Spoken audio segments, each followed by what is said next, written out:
Alors voilà, nous avons ici un cas qui va nécessiter des restaurations par facettes de céramique collée. Ces facettes sont, comme faites habituellement au cabinet, des facettes feldspathiques cuites sur matériaux réfractaires et non pas des facettes type pressé. L'avantage, c'est qu'on peut travailler sur des épaisseurs qui sont plus fines.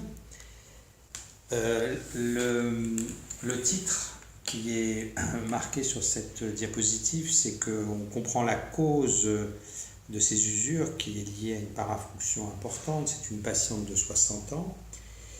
Après que l'on ait traité la parafonction par une mise en place d'une gouttière, en l'occurrence, cette gouttière est une gouttière nocturne parce que cette parafonction s'exerce pendant la nuit.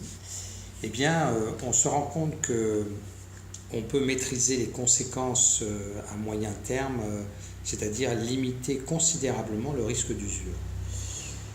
Lorsque l'on va envisager les restaurations, en l'occurrence donc par facettes pelliculaires collées, il faut penser qu'il faut adapter l'anatomie dentaire. Vous voyez les déformations qui existent, qui sont le fruit du travail sur ces dents depuis des années.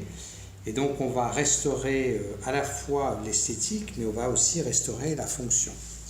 Si l'on regarde bien attentivement l'ensemble des dents mandibulaires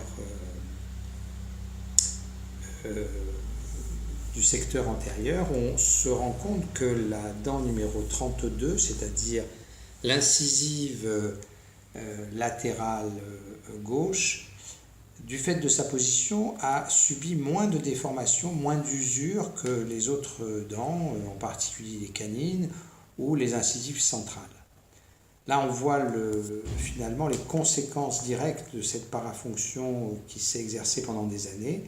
Et le but sera à la fois de restaurer les dents ad integrum, c'est-à-dire de restaurer la pellicule d'émail et de faire en sorte que les zones qui se situent en particulier sur les bords incisifs, les zones de dentine apparente, puissent être recouvertes par cette couche de céramique qui va se substituer tel un manteau à la couche d'émail.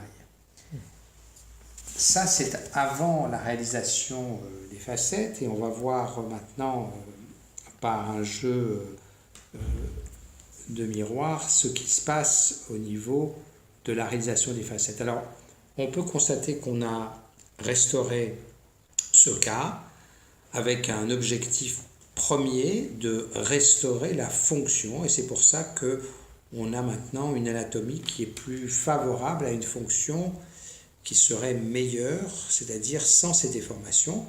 L'avantage immédiat est la restauration sur le plan esthétique, et on voit tout de suite une différence à la fois au niveau de la tonalité, c'est-à-dire de la teinte, mais aussi au niveau de l'anatomie, parce que tous les bords incisifs ont été restaurés.